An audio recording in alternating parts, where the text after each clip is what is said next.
Thank you very much. Thank you for the invitation. I'm really happy to be here. I'll start by telling you a bit about myself. I was born in Jerusalem 50 years ago. My family has been living in Jerusalem for 15 generations. I'm what you call a pure Sfaradi. My family was expelled from Spain and in the 16th century and almost came directly to Israel and lived in the old city. My father is a very prominent diplomat who served for 51 years as a diplomat and was Israel's ambassador in several countries, in Turkey, in Chile, in Colombia. So I spent most of my youth outside of Israel. I lived in Israel until the age of 18, only 3 years. I was educated in American schools, in British schools. I graduated from a British high school in Rome. So I was lucky to learn a lot of languages and meet lots of cultures and people. So in one sense, I see myself as a citizen of the world. I have friends all over the world. But I'm also a very, very patriotic and Zionistic guy who loves this country. And I try to bring both worlds to what I do, looking at things globally and in ways that sometimes Israelis have difficulty to look. But on the other hand, I'm 100% Israeli. I returned at the age of 18 to Israel, served 30 years in the military, leading thousands of soldiers in combat, and retired 2.5 years ago as a Brigadier General. Today, I do mainly 3 things. I work with Benjamin and I advise in the MirYam Institute, and formerly our soldiers speak. I'm a CEO of a startup. And also, I formed a new movement in Israel that is catching very fast, and just tonight spoke twice on the radio, and this morning one of our guys on television and so on. It's called the Bitchonistim, the security experts. And we want to bring national security issues to the general public. There is a tendency in Israel of generals to go only to research and write 20 pages of different works about national security. The public is not part of this discussion, and I think it's important to be able to bring to the public an understanding of what are the issues, and this is what we are going to do really here. So before we start, I will say some basic assumptions that I think are very, very important. First of all, when I talk about the Israeli-Palestinian conflict, I try to put aside ideology. It's not relevant, okay? You cannot get anywhere with ideology. And not because I'm not an ideology guy, I am. You just can't move forward because it's a dead end. To the Jewish people, the land of Israel belongs to the people of Israel. That's it. This is our ideology. This is our belief. To the Muslim world, any place the Muslim conquer belongs from there onwards to the Muslims. Whether it's Spain, whether it's Europe, parts of Europe, Middle East, and so on. And this is a dead end. So I see people spending hours and days and years discussing ideology. It takes you nowhere. The other thing is I suggest taking principles from business and applying them in thinking. For example, innovation. You know, I did in Hebrew, I wrote policy or political innovation on Google.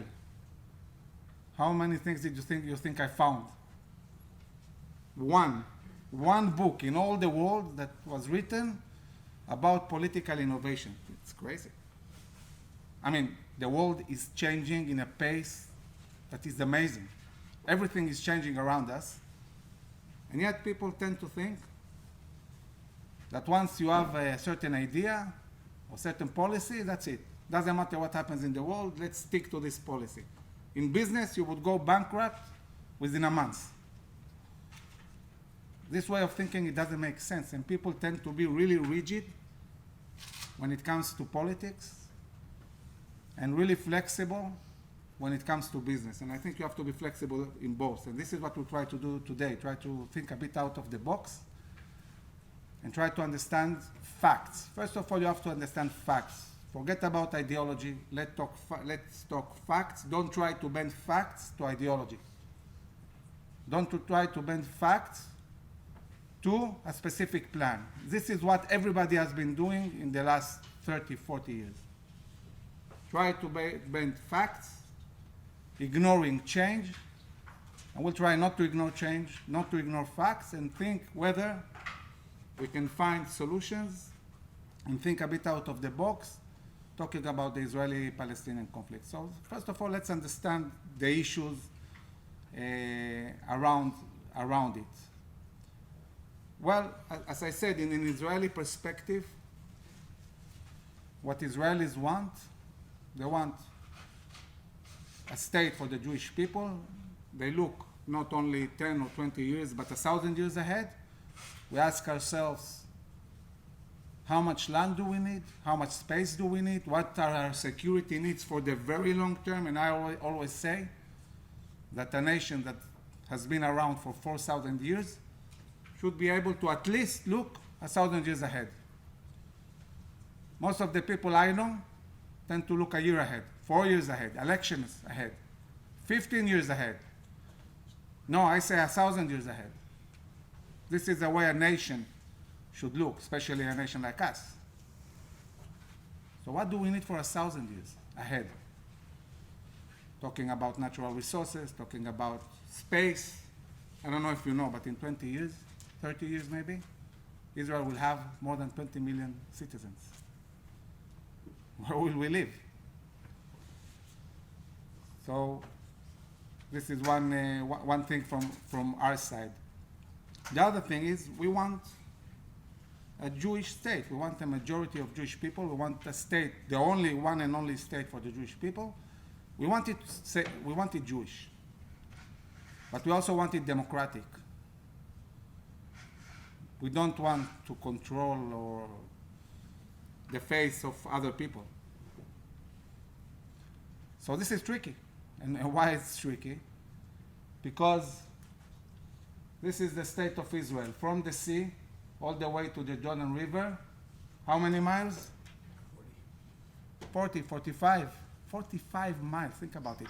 Imagine if somebody would have told you that somebody around the world has a plan to stick two states, viable states, in an area with the width of 45 miles.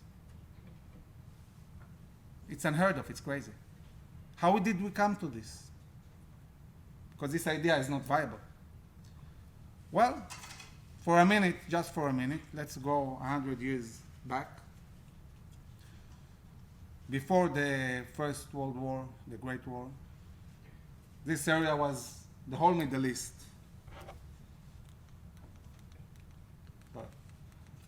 The whole Middle East was one area controlled by the Turkish for 400 years, and before that other empires, usually Christians and Muslims fighting over this whole region. But in the last 400 years it was the Turks. None of these borders existed, none of them. It was all one Turkish big area. And then the British and the French conquered it. And the way Europeans usually do things, they opened the maps and started drawing lines that as usual usually doesn't make any sense. Talking about ethnic groups, talking about different issues. You see it in Africa, you see it also here. By the way, specifically this border, the southern border of Israel, was done before that in 1906 in an agreement between the British, who started moving north from Egypt, and the Turks that were at that time diminishing in power. So the British pushed forward, and the Turks ceded the Sinai Peninsula to the British, and in 1906 created this border, a border in an agreement between the British and the Turks. None of them are around now. Not here anyway. But this is 1906. The other borders, most of these borders are known as Sykes-Picot borders, created by the British and the French.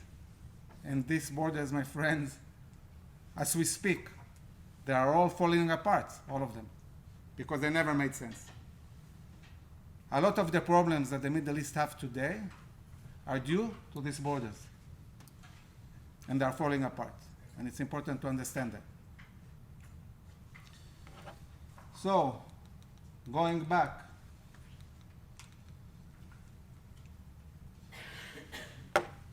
so we said one problem is that this is just too small. So the British, after they conquered this area, in a UN decision in the 1920, talked about the Jewish state being all of this and Jordan, which sounded great, the Balfour Declaration and so on. But then, at that time, oil started to be an important issue. Arab were getting stronger and stronger as a world power. And the British, at the end of the day, what they did, they created this new state called Jordan. They cut it from what was supposed to be the Jewish state, and this remained. And in this area, instead of saying, okay, guys, so we created an Arab country, let's create a Jewish one, a viable one, a normal one, at 45 miles at least. They said, no, we'll cut this as well.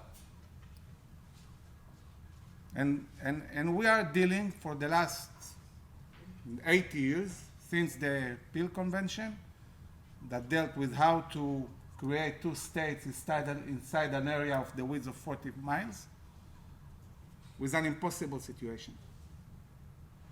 Trying to create two states in an area that is very, very small. The other issue, why it's so complex, is because at the end of the day, there is one range of mountains, Judea and Samaria, and the one who controls these mountains controls Israel. Anybody who has minimum understanding in military issues understands that the entity that controls the mountains, of course, controls the 9 miles of shore, which I jog at least 3 times a week. Imagine jogging your own country in the morning. And of course, controls the valley on the other side. So basically, this region has only one natural border, which is the Jordan Valley. The Jordan Valley is the deepest place in the world, minus 400 meters sea level. Mountains of Jordan on the one side, mountains of Judea and Samaria on the other side. This is the natural border. It's also the longest border Israel has. And in Judea and Samaria, you have today something like 2 million Palestinians living under the Palestinian Authority. And you have 450,000 Jews, or 7 or 800,000 if you count also the area of Jerusalem itself, living in Judea and Samaria and the Jordan Valley. Also, something very strange that happened, talking about borders and the way wars end, is this small area here. This small area here is the Gaza Strip. That's to understand how small it is. From the sea to the border of the Gaza Strip here, it's 3.5 miles. So we have a reality where we have 2 million Palestinians locked in a strip with the width of 3.5 miles. And the Oslo plan, by the way, this amazing way of thinking, creates a situation where these 2 million people will be locked here forever. So what will happen when there will be 3 million, 4 million, 5 million? 3.5 miles, guys. 2 million people locked inside here.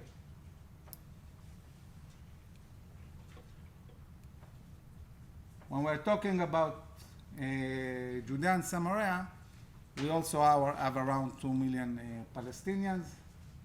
I always say it depends who counts. Some count 1.5 million, some say 2.8. I'll take the average.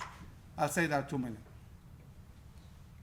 who are here, but these 2 million, they are self-governed and everything, but they're surrounded by Israel.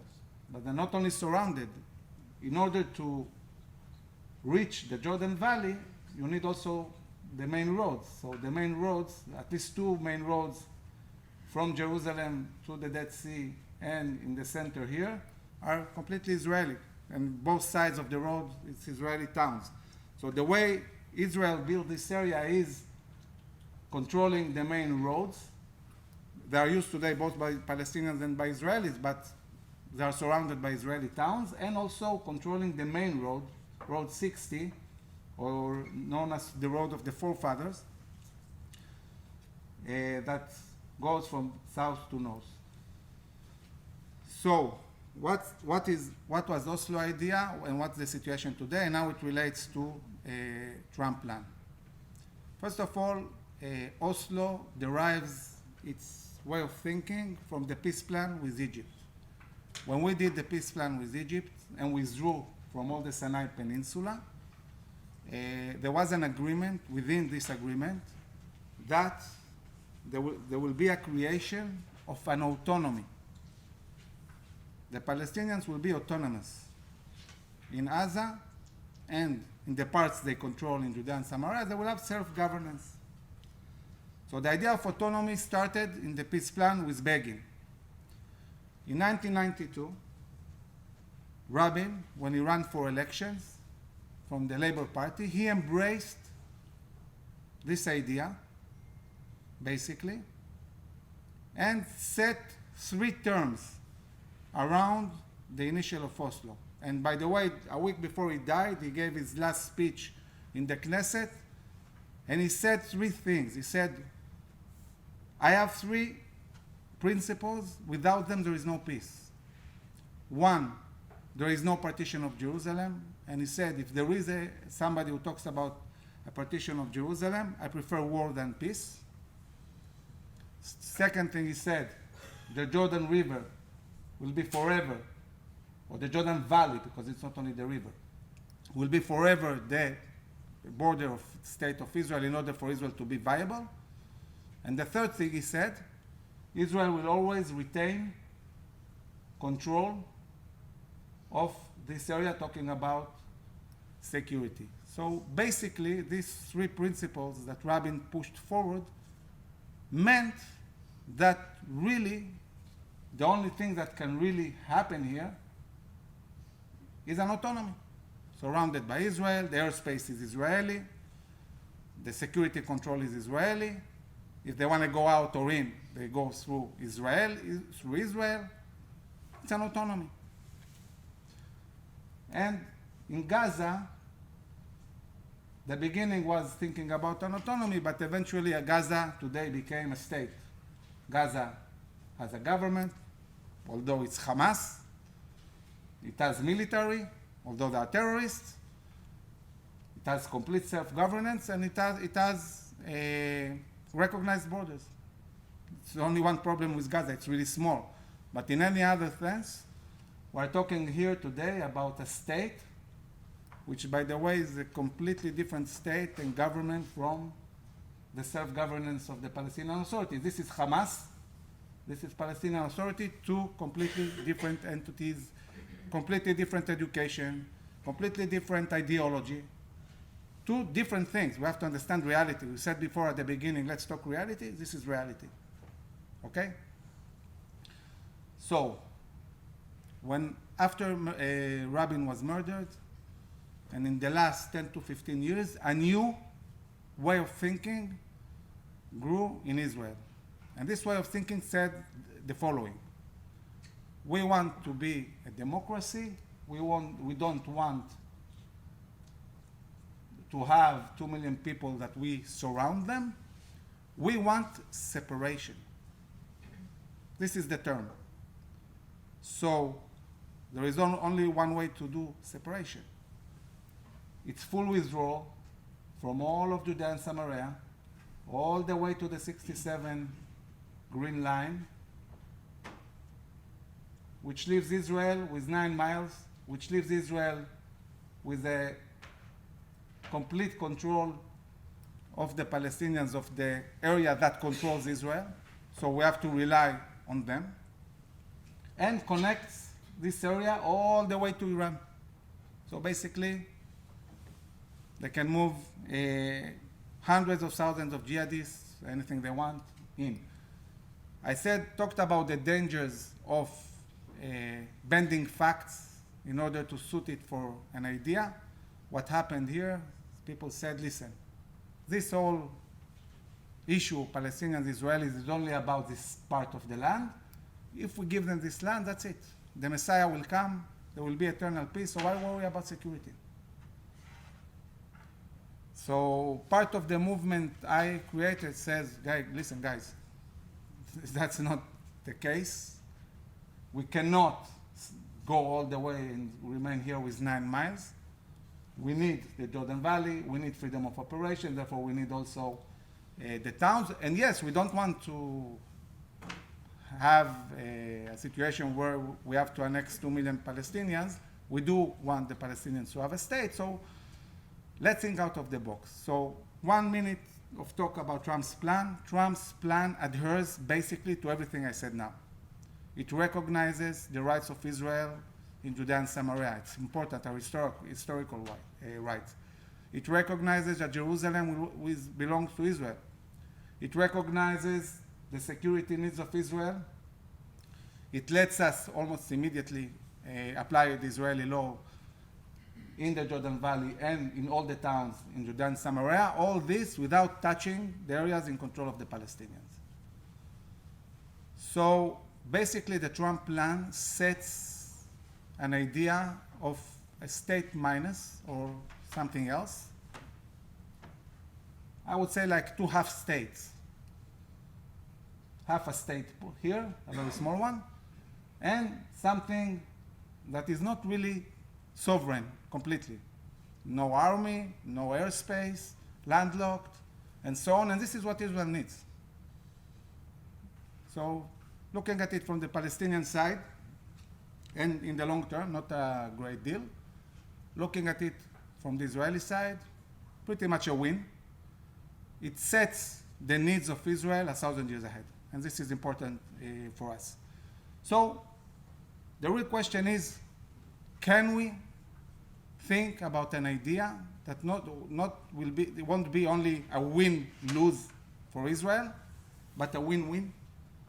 And I say, yes, we can. We need to think out of the box, and we need to break the notion that we can solve this issue only inside the perimeters of the land of Israel. We need more space. Without more space, we cannot solve this issue. And here I want to present you an idea Benjamin and I have been pushing for the last 2.5 years with the administration in Europe and so on.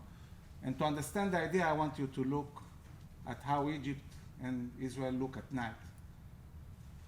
Egyptians continuing to build their civilization along the Nile, as they did for thousands of years. Israel, Palestinians, look how dense it is. What potential do we have here? Nothing. Look at it now. Imagine in 1,000 years. This, if we don't solve it now, I can promise you will bring only wars. Because there is a natural choice. When you don't have space, you get space. And this, look at this, potential. 60,000 kilometers squared. It's 10 times bigger than Judea and Samaria and Gaza. Here is the potential. And it's not really historically part of Egypt. Egypt is huge, by the way, huge. So our idea is very simple. Our idea says, let's anchor the solution. Instead of anchoring a solution in Judea and Samaria where there is no potential for a Palestinian state, as I said, Gaza is a state, let's enlarge Gaza, 10% of the Sinai Peninsula, only this area here, doesn't endanger any real interest of Egypt. Let the Egyptians lease 10% of this area to the Gazans and create a Palestinian state that is viable, big, contiguous, a place that they actually have a state. And talking about Judea and Samaria, let's grant all of the Palestinians in Judea and Samaria citizenship in their own state. Because really the problem in Judea and Samaria is not about state or not state, it's about citizenship. How do we create a situation where, on one hand, they're locked by Israel, on the other hand, they have citizenship? This is the real issue. Now, I wouldn't have presented this idea 10 years ago. But again, there is not a single thing in the Middle East that stayed the same. Not in the Middle East, not in Europe, not in the United States. The world has changed completely. When Trump presented his plan and said Jerusalem belongs to Israel, the heart of Judea and Samaria belongs to Israel, there were Arabs, countries sitting in the room applauding. How come? It would have been inconceivable 10 years ago. So I can speak 2 hours why it's happening, but I'll say it very, very shortly. The Arabs lost completely their importance in the world because the issue of oil is no longer relevant. The biggest exporter of oil in the world is the United States. The United States doesn't need the Arab world anymore. Not only they don't need them, they are competing with them in exporting oil. This started at Obama's time. This enabled Obama to team with Iran, completely ignoring the Sunni states, and the Sunni states are in hysteria. They feel they are existentially threatened. And they understand one thing: there is only one country in the world they can rely on, and this is the state of Israel. So the Arab world is partnering with Israel. The Arab world wants to have Israel in a coalition against Iran. The Arab world needs Israeli technology. They've lost completely interest in the Palestinian issue. The Palestinians have been an asset in delegitimizing Israel and have become a liability to the Arab world. This is what's happening now. And if you don't understand it, you don't understand what's going on. So the Palestinians lost their Arab support. The Europeans are flooded with Muslims and have problems you can't even imagine. And they need Israeli gas, by the way. And they are afraid that 20 million Egyptians that are starving now as we speak will start moving towards Europe. America has changed. Russia has changed. They all want Israel. Because in this world, and this is important to understand, only one thing makes you relevant or not, whether you are strong or not. That's it. This is a world based on power, and Israel is the 8th strongest power in the world. You want to do business? You want to be important? Be strong. Israel is strong. So when you think about the Palestinians, well, they agree, well, they're not. Think it in a new way of thinking. What does it mean that they don't have any support anymore? Does it bring a new chance to do things differently? Can we have new ideas? So I'll stop here and we'll open it to questions, please. I suggest maybe we'll take 2 or 3 questions at a time. Sure. Yes, Arif. Let's talk about the Palestinian interests.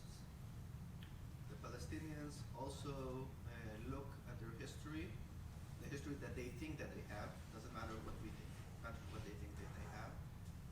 They lived for generations in Judea and Samaria, and for them to move to another place would be probably unacceptable.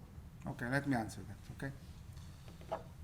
I think, okay, so the question was, why would the Palestinians want to move? And they're attached to the land. And I want to say that's not the case. First of all, we're not asking anybody to move. It's important to understand. The whole idea is nobody moves, okay? Everybody in Judea and Samaria can stay and live where they are, but they have Palestinian citizenship. And I want to break down those interests because I have a problem with the idea.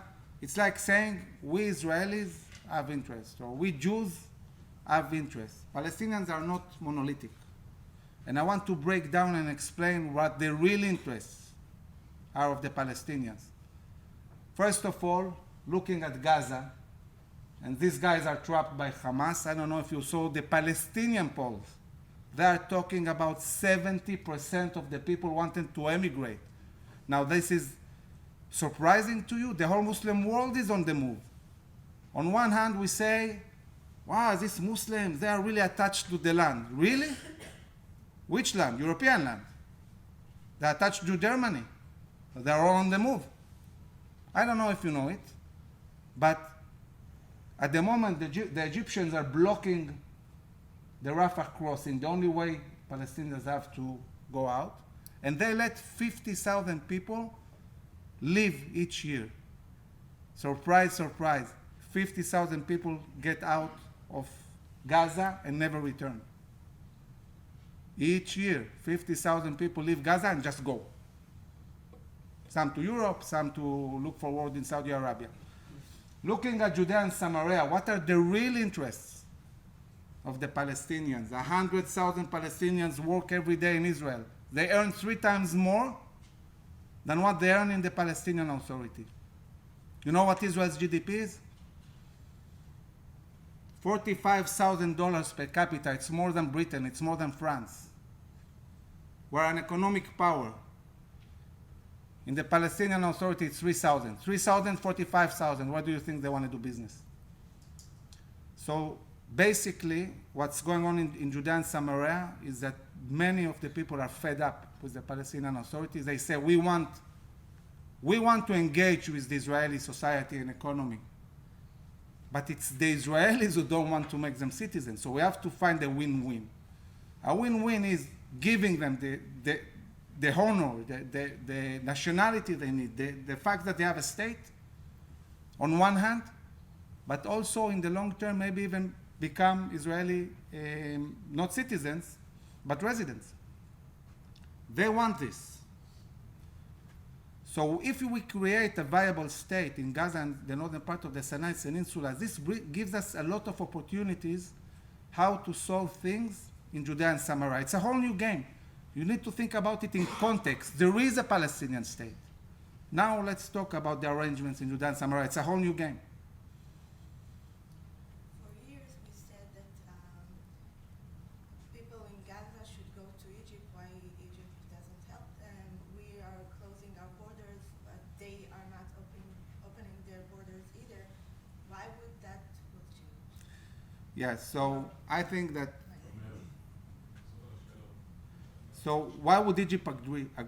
We want to understand why would Egypt agree. I met with Egyptians, Benjamin met with Egyptians, and we have to understand Egypt of today, not Egypt of Mubarak. Egypt of today is a failed country on the verge of collapse. 100 million people live there. It's a quarter of the Middle East. They have nothing to eat. 30 million people are starving in Egypt. This destabilizes completely the government. Not only that, talking about the Sinai Peninsula, they are not controlling the Sinai Peninsula. Who is controlling it? ISIS. It's a terrible situation. 30% of the Egyptians are Muslim Brotherhood. They endanger the government. Now, what do you think is the number one interest of the Egyptian president? Number one. Survival. You know, Benjamin and I presented this plan 3 times in the British Parliament. In one of these times, we met the shadow foreign minister of the Labour Party for a private presentation. We presented the plan. The guy is a Muslim from Bangladesh originally. He looks at us, and the first thing he says to us, it was amazing, I'll never forget it. He didn't ask about Judea and Samaria. He didn't ask about Gaza. His first thing was, you are saving Egypt. This was his understanding of the plan. You guys are saving Egypt because, think about it, Egypt lost completely its predominance and leadership in the Arab world, and we are giving back everything to the Egyptians. We are saying to the Egyptian president, listen, you will be the center of the global attention. You'll get a Nobel Prize. Everybody will come to Cairo. You are going to solve the issues of the Middle East, and for what? Leasing 10% of the Sinai Peninsula. That's it. It's a good deal. Yeah. My question is around the Trump plan. Recently, during the Democratic debate last week, when one of the journalists asked the presidential candidates, they were a bit cagey around the plan. In fact, they argued that they want, a two-state solution. And so I'm wondering whether, the plan presented to us, addresses concerns of both parties. I was a bit struck that both candidates were a bit cagey. They said that the plan doesn't meet the other side's interest to raise points. Well, first of all, as I said, you're asking whether in the Democratic group, when they talked about the plan, they said it doesn't address the interests of the Palestinians. Well, I agree. As I said, it's a win-lose for Israel. Israel wins, they lose. By the way, they deserve to lose. They never accepted any plan, ever. And they recurred to terror instead of peace. But I'm looking 1,000 years ahead. Win-lose now is okay for us, not in the long term. I want a win-win. Now, the problem is that when people say two-state solution, they talk about Oslo. Oslo is irrelevant. It's an irrelevant plan, and it didn't offer a Palestinian state, really. It's not answering the problems of today, okay? So we are saying also, we want a two-state solution, but a completely different one that actually brings two viable states living side by side, and not one viable state, namely Israel, and something else, not really clear, okay? What does your analysis suggest is the viable economic activity that could take place in the area that you're proposing for the Palestinian state? It's a very good question, talking about the viable economic perspective of this area. Well, first of all, this is the Mediterranean, the most beautiful beaches you can imagine, right? It's better, by the way. We have a good picture of Tel Aviv. This is Tel Aviv. The area we are talking is much nicer than this one. And also remember that Israel today, almost 100% of the water we drink is desalinated. We are bringing water from the sea, endless amount of water. So basically today, with today's technology, with 2 or 3 plants along this new area, we are able to completely solve the issue of water. And the idea is very simple. We are saying, okay, let's take this northern part of the Sinai Peninsula and start building huge projects along the shore. Today, this shore is not worth anything. So you can bring people who want to develop the area and make it worth a lot. They have very cheap work power, namely the Gazans. So we're able to take out of Gaza hundreds of thousands of workers who are not working currently and start building, instead of building Jewish towns, as they do today, when they work in Israel, build their own future. Take them out and let them build their own future, their own houses, their own airport, their own seaport. They can build a new future. And by the way, I'm not suggesting to give this area to the Hamas, and then obviously all the money will go to terror. No, I'm saying let's do a BOT. Let's build first in the northern part of the Sinai Peninsula under international supervision with Egypt, with the Europeans, for 20 or 25 years, build infrastructure, change the culture, and only then see who will receive it, whether the Hamas or the Palestinian Authority stop recurring to terror and they can take responsibility of this new great area we build. I wanted to ask, Assuming that you're not going to convince people in the plan in the next year or two, and it's a process, the situation in these areas is not stable. And the demographic trends are such that if you look at it 10 years ahead, people that are supporting solutions that are not two-state solutions, one-state solution, find it that the state of Israel in these places will find it more and more difficult to be both a Jewish state and a democratic state. So my question is, how do you think about the plan for tomorrow, or what the demographic reality will look like in 10 years or 15 years, and not the solution now, and what's the time frame for the possible solution that you're offering? So the question is about the demographics, and now we deal with the plan tomorrow morning, not talking about years to come. I personally, I'm less worried about demography, and I'll try to explain why.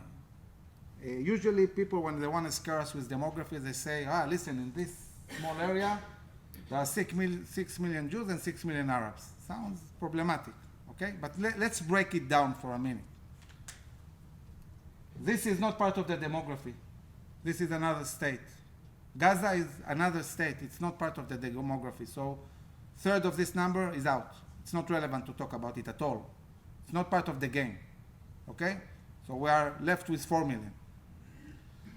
From these 4 million, 2 million are Israeli Arabs. They are citizens in Israel. Now, looking at demographics in Israel, in the last few years, Jews are bringing more children than Arabs. Arabs are declining all the time. Just to give you an example, in the Muslim world, 20, 30 years ago in Iran, 7 kids per family. How much now? Google it afterwards, something like 1.1, 1.5. Crazy. In Israel, it's 3.2. Iran, 1.5, Israel, 3.2. This is the reality, not the way you conceive reality. Jews are bringing more children. This is one. The other thing is Aliyah. People are moving to Israel. Now look at anti-Semitism in the world. Look what's going on in Europe. My prediction, in 20 years, not a single Jew in Europe. All of them will be in Israel. We will see millions. And we have to prepare for that. I don't know what will happen in the States. Things here are not looking very well either.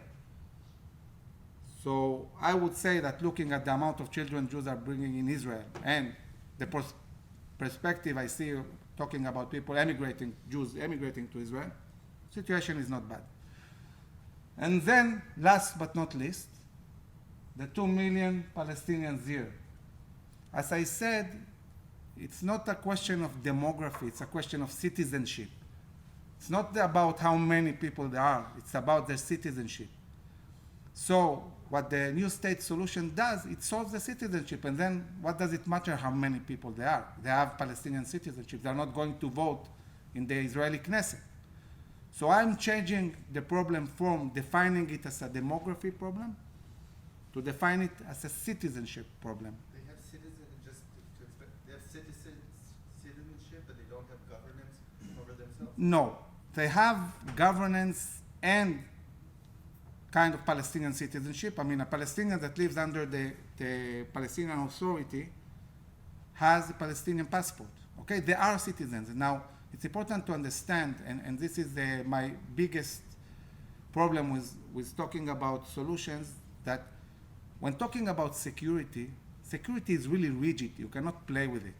Okay, Israel cannot play with its security needs. This is my perspective. Statehood is one of the most flexible things in the world. You want an example? Take the Vatican. The Vatican is a state with passports, with representation in the UN. It's a state, big as a neighborhood, inside a capital of another state, namely Rome, and it's a state. So if this is a state, anything can be a state, okay? This is what Trump is saying. Trump is saying, listen, this is my plan, and this is a state. Just like the Vatican, it's also a state. So this is flexible. We can solve the issue of citizenship. Security is a whole different thing. You cannot play with security. But I'm going one step forward. I'm saying, okay, yeah, there can be a kind of Vatican plus, state minus. I don't like that. I want them to be a state. I want them to have a real state. This is why I think Trump's plan is a step towards a new idea.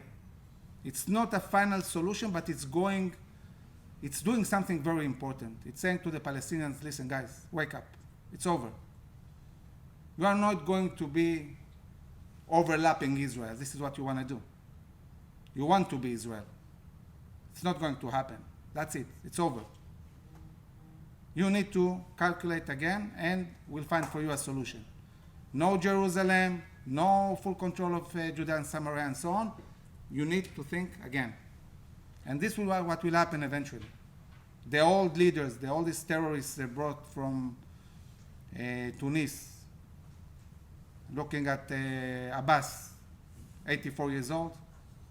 But there is a young generation among the Palestinians. They see things differently. They want a new life. They are willing to think differently.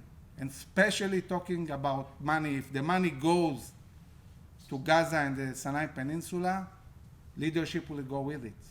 These guys, you say they are attached to land, I say they are attached to money. Yes? So just like in the interest of time, because we're now going to break, and another class starts in 10 minutes, so this will be the last question, then we'll give you some closing Please. remarks. When you present it to the Palestinians, what do they say? And to which Palestinians do you present it?